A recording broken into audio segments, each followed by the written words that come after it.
Part C.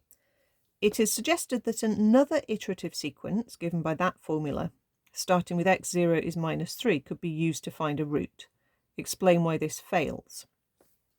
So with our f of x equation, you don't need to use Newton-Raphson. You could just rearrange this. Now, it's not asking us to show how this comes about, but can you see that what's happened is we've taken this equation, we've hopped across the terms here, which are the 7x, the 6, and the minus 6x cubed. We've then divided by 35 and we've square rooted. So you can see what that potentially has done from the original equation to get to this.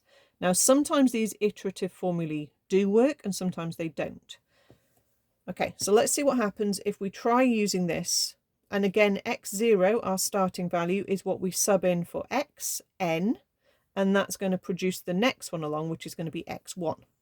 So let's just try and see what happens. Okay, because we won't know why it fails until we see what it's doing.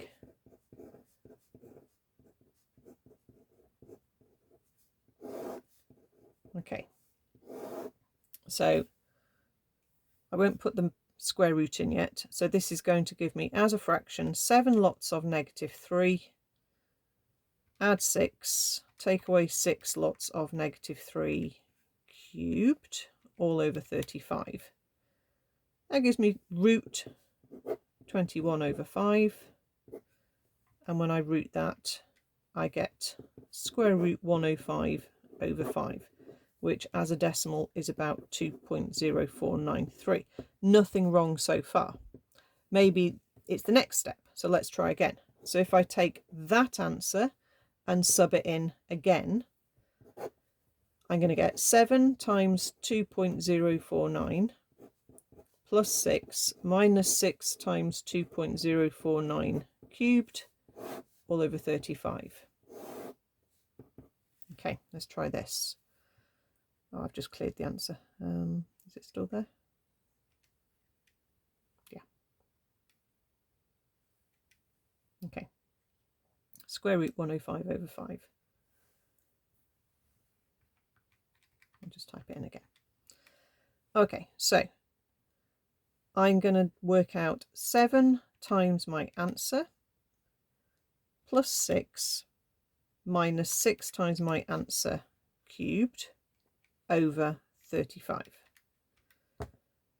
Right, so that's going to give me negative 0.894, and of course then can you see that when you try and square root that, the calculator just says math error because you can't square root negatives. So that's why this formula doesn't work, because you end up trying to square root a negative number and that's not possible.